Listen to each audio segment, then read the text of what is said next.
Hello, dear viewers. Welcome to Royal Telly, your trusted source for all things royal. I'm your host, Chloe, here to guide you through the enchanting narratives of the regal world.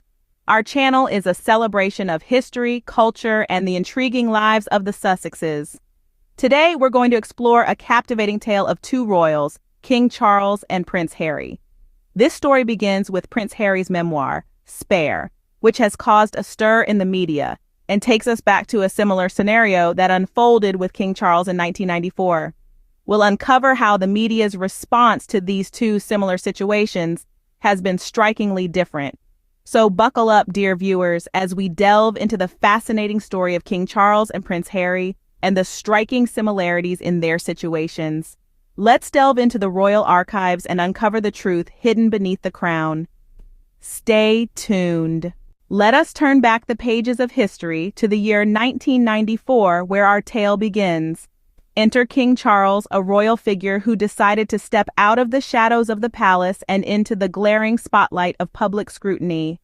He took a leap of faith and cooperated with Jonathan Dimbleby, an author who was given unparalleled access into the private life of the future king. This was not just a casual conversation over tea and biscuits. No. Charles provided Dimbleby with a treasure trove of personal material, consisting of over 10,000 letters, journals, and diaries. The narrative that emerged from this information was not a fairy tale of royalty, but a stark revelation of a troubled prince who felt alienated from his own family.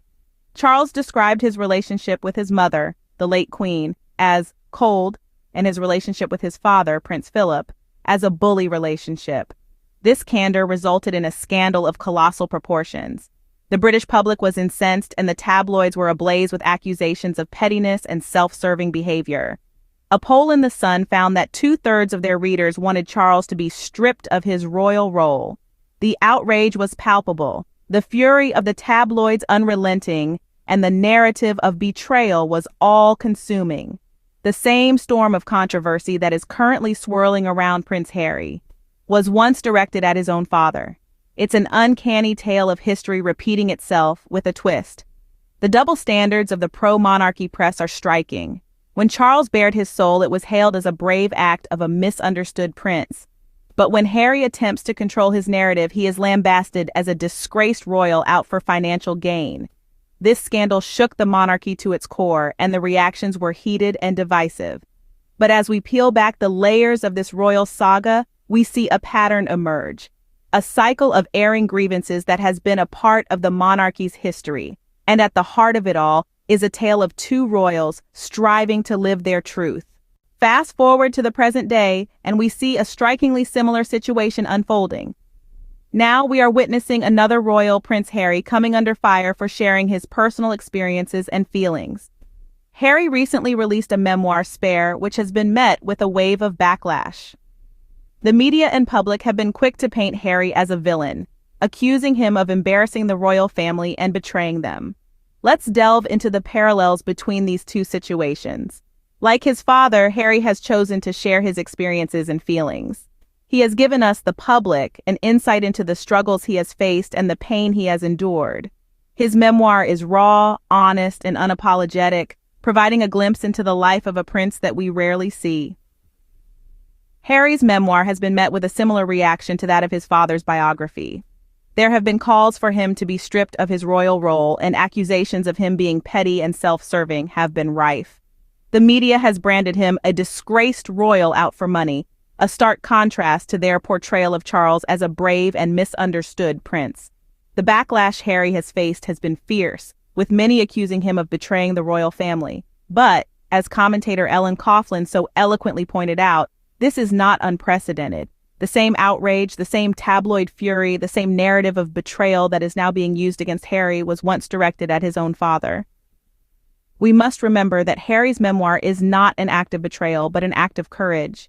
He is not sharing his experiences to cause a scandal or to gain attention.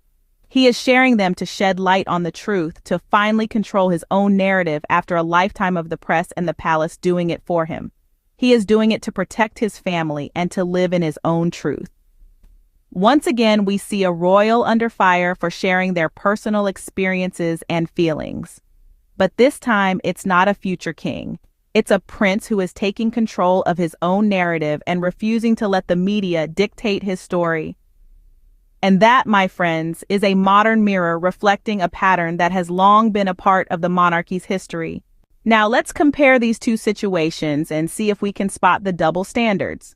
When King Charles gave Jonathan Dimbleby access to his private life, it was considered a brave move. The media portrayed him as a misunderstood prince, courageously sharing his side of the story. His revelations about his parents were viewed as an expression of his own personal struggles, despite the uproar it caused among the public.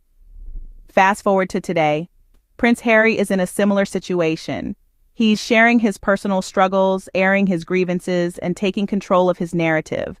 But the media's reaction has been starkly different. Instead of praising him for his bravery, they're condemning him for his audacity. Instead of understanding his struggles, they're accusing him of greed and betrayal. Why this disparity? Well, it seems that the media's outrage is selective. It appears that it's not the act of revealing personal struggles that's the issue, but who is doing the revealing. The media, it appears, has a different set of rules for Prince Harry than they had for King Charles. Could it be that the media is threatened by Harry's authenticity?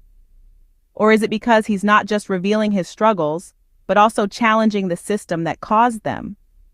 Could it be that they fear the power of a prince who is not afraid to speak his truth, even if it disrupts the status quo?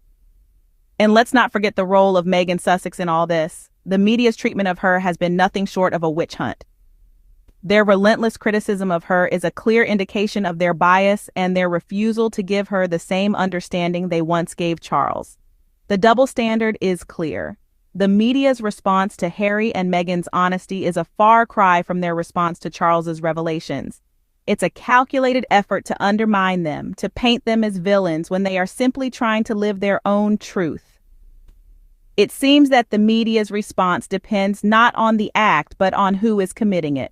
But what does this all mean, and why does it matter? Well, at its core, this saga underscores the immense power of controlling one's own narrative. The narrative is the lens through which the world sees us. It shapes our identity, our reputation, our legacy. For centuries, the monarchy and the media have held the reins of this narrative. They have painted the royals as they wished, twisting facts and spinning stories to suit their agendas. But Prince Harry has dared to seize control of his narrative, to tell his story on his terms. And that, friends, is a game changer. Harry's memoir, Spare, is more than just a book. It's a symbol. It's a symbol of his refusal to be silenced, his determination to speak his truth. It's a symbol of his courage to challenge the status quo, to question the power structures that have long controlled the narrative. And this is precisely why it's so threatening to the established monarchy and media. Because Harry's narrative isn't just about him, it's about exposing the systemic issues within the monarchy, the media biases, the double standards. It's about shedding light on the truth that has been hidden behind the royal facade.